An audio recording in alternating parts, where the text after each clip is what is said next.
Matteus 6 vers 25 tot 34. Die sorge van die lewe. Daarom sê ek vir julle, moet julle nie bekommer oor julle lewe, oor wat julle moet eet of drink nie, of oor julle liggaam, oor wat julle moet aantrek nie. Is die lewe nie belangriker as kos en die liggaam as klere nie? Kyk na die wilde voëls, hulle saai nie en hulle oes nie, en hulle maak nie in skure bymekaar nie. Julle hemelse Vader sorg vir hulle. Is julle nie baie meer werd as hulle nie? Trouwens, wie van julle kan deur om te bekommer sy lewe met 1 enkele uur verleng? En wat bekommer julle oor klere? Let op hoe groei die veldlelies, hulle soeg nie en hulle maak nie klere nie. Maar ek sê vir julle, selfs Salomo in al sy pragt was nie geklee soos een van hulle nie. As God dan die gras van die veld, wat vandag nog daar is en môre verbrand word, so versier, hoeveel te meer sal hy dan nie vir julle sorg nie, julle klein gelowiges. Julle moet julle nie bekommer en vra, wat moet ons eet, of wat moet ons drink, of wat moet ons aantrek nie. Dit is alles dinge waardoor die ongelowiges begaan is.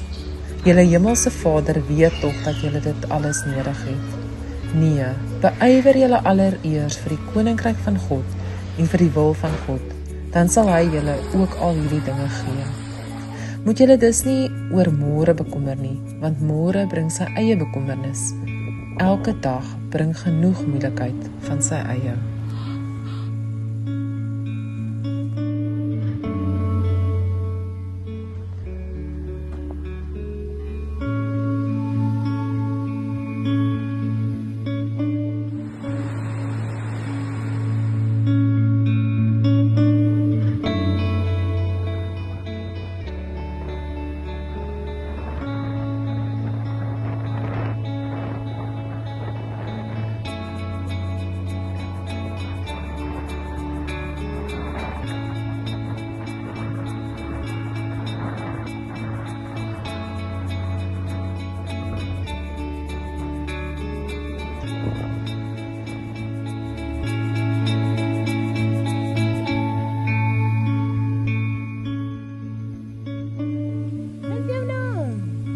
Wat is dat, Jen? Weet je ook wie het gaat maken?